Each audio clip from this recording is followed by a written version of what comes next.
dish antenna close up. මේ slide එක මම නම දාන්න හිතුවේ එහෙමයි.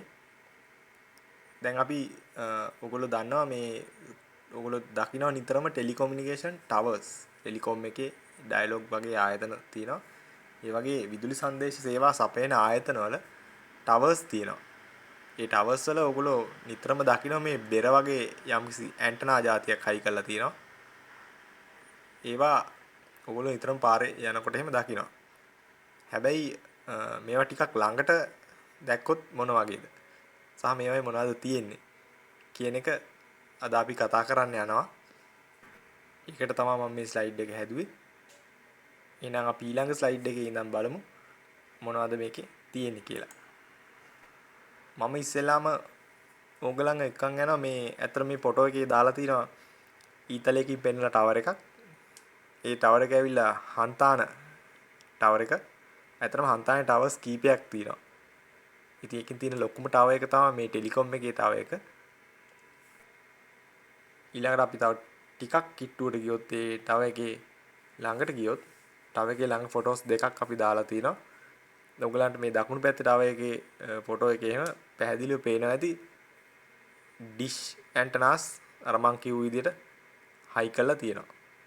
මේවා ගොඩක් වෙලාවට මේ මයික්‍රෝවේව් කමියුනිකේෂන් වලට තමයි මේ පාවිච්චි කරන්නේ. මයික්‍රෝවේව් ලින්ක්ස් වලට තමයි මේ ඩිෂ් ඇන්ටනා පාවිච්චි කරන්නේ. ඒකට ටවර් එකේ තියෙනවා ඔයගලන්ට පේනවා. ඊළඟට අපි යන් ඒ ළඟ තියෙන ඩිෂ් එකකට මේක ටවර් එක ළඟ පල්ලෙහා දාලා තියෙන ඩිෂ් එකක් ෆොටෝ එකක් තමයි මේ තියෙන්නේ. parabolic dish කියලා අපි ඒක නම් කරලා තිනවා ඊතලයකින්. ඒ වගේම තමයි ඒකේ මං තව ඊතලයකින් දාලා තියෙන මේ feed horn කියලා. දැන් අතින් ඩිෂ් එක කියන්නේ නමේම හැටියට ඩිෂ් 200ක් වගේ ලෝහ වලින් හදපු එකක්. ඒ වගේම ඒකට අපි දැන් දන්නවා අපි ඇන්ටනාවක් නම් එක්ක සිග්නල් එක ඒකට යටන එක ගන්න ඕනේ. එහෙම නැත්නම් ඒකට සිග්නල් එකක් දෙන්න ඕනේ. ට්‍රාන්ස්මිටර් පැත්තේ නම් අපි සිග්නල් එක දෙනවා. රිසීවර් එක පැත්තේ නම් අපි සිග්නල් එක ගන්නවා. ඉතින් මේක දෙපැත්තෙන් ඕන පැත්තකට ඇන්ටනාව පාවිච්චි කරත හැකි. හැබැයි අපිට ඒක දෙන්න දැන් මේ රිෆ්ලෙක්ටර් එකක්නේ parabolic dish එක. එතකොට රිෆ්ලෙක්ටර් එකට සිග්නල් එක දෙන්න අපි පාවිච්චි කරනවා feed horn කියලා. ඇත්තටම ඒක තමයි ඇන්ටනා එක. ඒකට තමයි අපි කේබල් එක ඇවිල්ලා පල්ලෙහා ඉඳන් සම්බන්ධ වෙන්නේ. මේ පෙන්නලා තියෙන එක. ඊළඟ ස්ලයිඩ් එකට අපි ගියොත් තවචුරක් පැහැදිලිව මේක පෙන්නලා තියෙනවා. ඒ තමයි මේ දකුණු පැත්තේ ඔයගලන්ට ආයිත් තවත් ඩිෂ් ඇන්ටනාවක් පෙන්නලා තියෙනවා. ඒ වගේම තමයි වම් පැත්තේ රූප සටහන් දෙකක් මම දාලා තියෙනවා. ඒකෙන් උඩ රූප සටහනේ ඔයගලන්ට පෙන්නනවා මේක චිත්‍රයක් විදිහට නැත්නම් ඩයග්‍රෑම් එකක් විදිහට. හැබැයි මේකේ නම් මේ ඩිෂ් එක parabolic විදිහට නෙමෙයි නිකන් පෙනුමට තියෙන අර්ධ කවා කවෘතයක් වගේ තියෙන්නේ. ඉතින් ඇත්තටම මේක parabolic shape එකක් වෙන්න ඕනේ. මොකද මේ ඩිෂ් එකේ වැඩේ හරියන්නේ. ඒක ඩිෂ් එකෙන් කරන වැඩේ හරියන්න නම් මේක මේ පරාවලය කියන ගණිතමය වක්‍රේ නැත්තම් ඒ ගණිත සමීකරණයක් එනවා පරාවලයට. ඉන්නේ සමීකරණයේටෙන් එන හැඩයට තමයි මේ ඩිෂ් එක හැදෙන්න ඕනේ. ඉතින් ඒක නිසා මේ ඒක ඒ පරාවලයක් විදිහට නිවැරදිව පෙන්වන්න ඕනේ. ඉතින් එතන පොඩි ප්‍රශ්නයක් තියෙනවා මේ ගත්ත ෆොටෝ එකේ. කොහොම වුණත් රිෆ්ලෙක්ට් එක තමයි පිටිපස්සේ තියෙන්නේ. ඊළඟට මේ පරාවලය කියන නැත්තම් parabolic shape එක ගත්තාම එයාට focal point එකක් නැත්තම් නාභියක් කියලා තියෙනවා එයාගේ ප්‍රධාන අක්ෂය ගත්තාම. ඉතින් එතන ඒකේ යම්සි දුරකින් නාභිය තියෙනවා. ඒක අපිට කැල්කියුලේට් කරලා හොයලා හොයාගන්න පුළුවන්. ඉතින් මේ නාභිය කියන focal point එකට තමයි අපි අර horn antenna එකකින් energy එක දෙන්නේ. එහෙමත් නැත්තම් ඒකෙන් energy එක ගන්නෙ. එතකොට wave guide එකකින් තමයි මේකේ දැන් තියෙන විදිහට කේබල් එකකින් එන්නේ. ඒ කේබල් එක wave guide එකක්. ඉතින් ඒකෙන් ඇවිල්ලා මේ විදිහට focal point එකට දෙනවා. එතකොට ඒ focal point එකට දීපු energy එක dish එකේ වැදිලා ඉදිරියට ගමන් කරනවා beam එකක් විදිහට.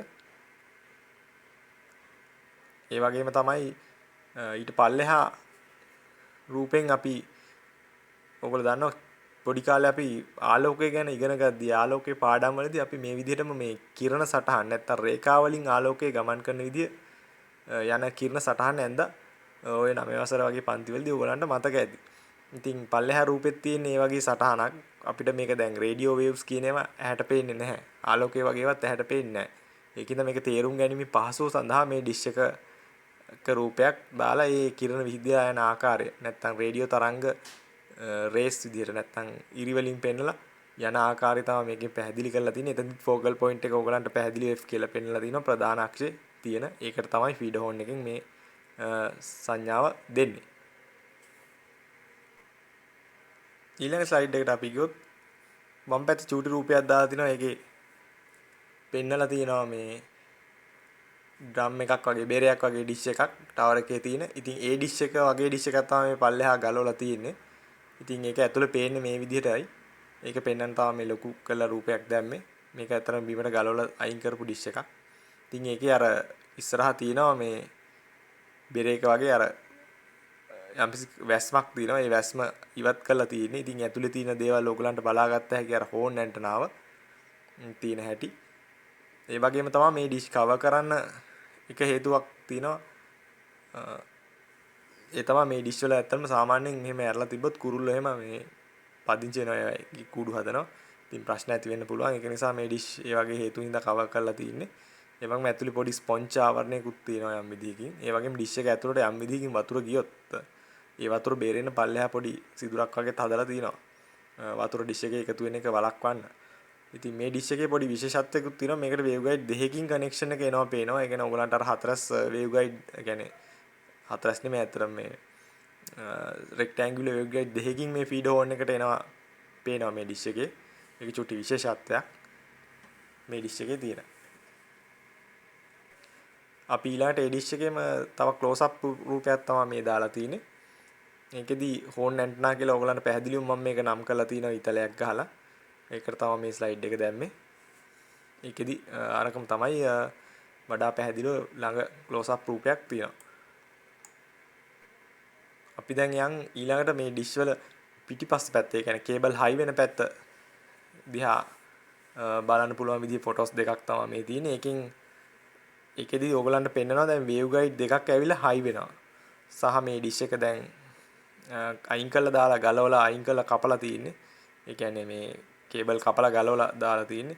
ඉතින් එතකොට වේව් ගයිඩ් එක ඕගලන්ට පේනවා පිටිපස්සේ හයි වෙලා තියෙන. තව ඊට අමතරව ඕගලන්ට මේකේ තියෙනවා ඩිෂ් එක හයි වෙන ඇරේන්ජ්මන්ට් එකක්. නැත්නම් මේ පෝල් එකක් එහෙම සහ මවුන්ටින් ගැන පොඩි දෙයක්කුත් මේකෙන් බලා ගන්න පුළුවන්. ඒකට තමයි මේ ස්ලයිඩ් එක දැම්මේ මම. ඉතින් ඒක එහෙනම් ඒ විදිහට පැහැදිලි වෙනවා. ඊළඟ ස්ලයිඩ් එකේදී අපි වේව් ගයිඩ් එක මොන වගේද කියලා බලන්නයි යන්නේ. වේව් ගයිඩ් එකක් කියන්නේ ඇත්තටම ස්ට්‍රක්චර් එකක් වේව්ස් ගයිඩ් කරන එක්තරා දිශාවකට ගෙනියන්න පුළුවන් විදිහට හදපු යම්කිසි සැකස්මක් ස්ට්‍රක්චර් එකක්. ඉතින් මෙතන ඔයගලන්ට පෙන්නනවා එලිප්ටිකල් වේව් ගයිඩ් එකක්. මේ වේව් ගයිඩ් එක එලිප්ටිකල් නැත්නම් ඉලිප්සාකාර ක්‍රොස් සෙක්ෂන් එකක් තියෙන වේව් ගයිඩ් එකක් තමයි පෙන්නන්නේ. ඒ වගේම වේව් ගයිඩ් අපිට පාවිච්චි වෙනවා ඉලෙක්ට්‍රෝමැග්නටික් ෆීඩ් ලයින් එකක් විදිහට ගෙනියන්න, මයික්‍රෝවේව් ගෙනියන්න කමියුනිකේෂන්ස් වලදී. ඒ වගේම බ්‍රෝඩ්කාස්ටිං වලදී සහ රේඩාර් වලදී අපිට මේක පාවිච්චි වෙනවා කියලා යටින් දාලා තිනවා. ඉතින් මේ වැඩ ටික තමයි මේකෙන් ගන්නෙ. ඒ වගේම මේ වේව් ගයිඩ් ගැන තව විශේෂ දෙයක් කියන්න තියෙනවා. දැන් මේකේ වේව් ගයිඩ් එක මැද හිස් නිසා ගොඩක් වේව් ගයිඩ් අපි දන්නවා මැද හිස් ඒවා තියෙනවා. අපි කියනවා එයා ඩයිලෙක්ට්‍රික් කියලා. වාතය තමයි වියලි වාතය තමයි ඇතුලේ මේ ඩයිලෙක්ට්‍රික් එක විදිහට තියෙන්නේ. ඒ වගේම කොඇක්සියල් කේබල් වගේ මැද සන්නායකයකුයි වටේ සන්නායකයකුයි දෙකක් නැහැ. තනි සන්නායක එකක් තියෙන්නේ. වටේ විතරයි තියෙන්නේ. එතකොට මැද මුකුත් නැහැ. එතකොට මේකෙදි මේ කේබල් ගැන තව චුට්ටක් විස්තරයක් කිව්වොත් එහෙනම් මේ කේබල් අපිට මල බැඳීම් වලින් අර මේ පරිස්සම් කරගන්න වෙනවා. ඉතින් ඒක නිසා අපි ඩිහයිඩ්‍රේටර් කියලා උපකරණයක් පාවිච්චි කරලා මේක ඇතුළ ප්‍රෙෂර් කරලා සාමාන්‍ය වායු ගොලි පීඩන යම්සි මට්ටමකට ප්‍රෙෂර් කරලා මේ වගේ මේ ඊට පස්සේ මේ ඒ වාතයේ වියලි විදියට පවත්වාගෙන යන්න මේ ඩිහයිඩ්‍රේටර් කියන උපකරණය අපි පාවිච්චි කරනවා. ඒ වගේම තමයි වේව් ගයිඩ් එකේ දැන් නවන්න අපිට ඕන හින්දා දැන් කේබල් එකක් අපි ටවර් එකකට දාද්දී ඒක අපිට කෙලින්ම දාන්න බැරි හින්දා මේක ටිකක් රිජිඩ් නැති එක්තරා යම්කිසි රේඩියස් එකකින් බෙන්ඩ් කරගන්න හැකියාව ලැබෙන විදිහට මේක නිකන් ෆ්ලෙක්සිබල් කන්ඩියුට් එකක් වගේ රැලි කරලා එහෙම ඇරේන්ජ්මන්ට් එකක් සකස් කරලා තියෙනවා. ඔයගලන්ට ඒක පේනවා ඇති මේ රැලි විදියට ඒක හදලා තිනවා. ඉතින් මේ රූපෙන් ඒක තමයි පෙන්වන්න හදන්නේ. ඊළඟට අපි යනවා ඩිෂ් එකකට. ඊළඟ රූප සටහනේ ග්‍රිඩ් ඩිෂ් කියලා මේකට කියන්නේ. වෙනසක් තියෙනවා. දැන් අපි කලින් දැක්කේ ඩිෂ් ඇවිල්ලා සම්පූර්ණ ලෝහ තහඩුවකින් තමයි මේ පැරබොලික් ෂේප් එකට හදලා තියෙන්නේ. දැන් මේ ඩිෂ් එකේ තියෙන්නේ දැලක් විදිහට ලෝහ පාටි. එහෙම නැත්නම් දැලකින් හරි එහෙමත් නැත්නම් සිදුරු කරපු ලෝහයකින් හරි ඒ වගේ තමයි මේක හදලා තියෙන්නේ. දැන් මෙතන නම් ලෝහ පාටි වගේ ඔයගලන්ට පේනවා. මේක ටිකක් විශාල ඩිෂ් එකක්. මේ පොළවේ තියෙද්දි අනිත් ඔබ්ජෙක්ට්ස් එක්ක ඔයගලන්ට හිතා ගන්න පුළුවන් ඇති. ඉතින් වම් පැත්තේ තියෙනවා ෆොටෝ එකක් ඒක මවුන්ට් කරලා තියෙන හැටි. ඉතින් මේ ග්‍රිඩ් ඩිෂ් වල තියෙනවා එක්තරා විදිහක වාසියක්. ඒ තමයි අපි දන්නවා චූටි කාලේ ඉඳන් ඕනම දෙයකට හුලම් බදනවා. හුලඟක් හමද්දී ඉතින් අපි පොඩි කාලේ කුඩයක් ගිහලාගෙන යනකොට උනත් හුලඟක් හැමුවොත් ඒක කුඩේ කොච්චර පොඩි වුණත් අපිට ඒක හැන්ඩල් කරගන්න බොහොම අපහසුයි. ඉතින් අපිට ඒක ගැන අයිඩියා එකක් තියෙනවා.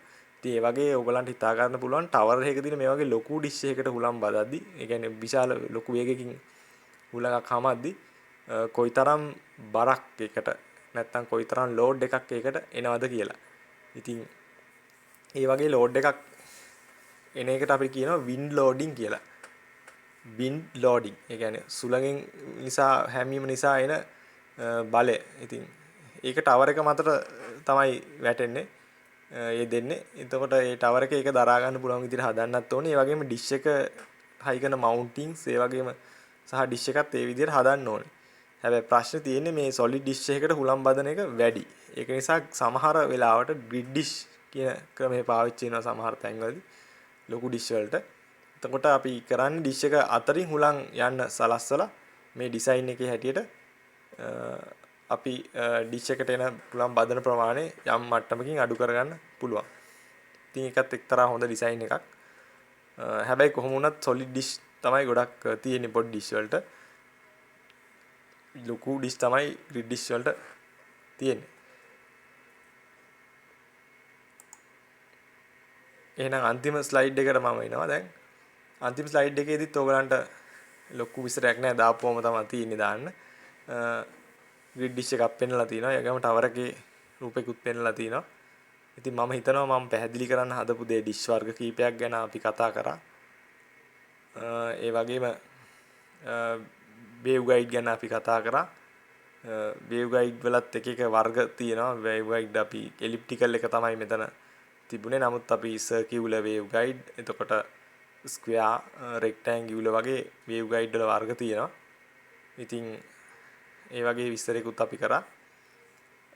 ඒකින්ද මම හිතනවා මේ කරන්න හදපු දේ පැහැදිලි ඇති කියලා. එහෙනම් අපි අදට මෙතනින් නවත්තනවා වීඩියෝ එක. බොහොම ස්තුතියි මේක බැලුවට.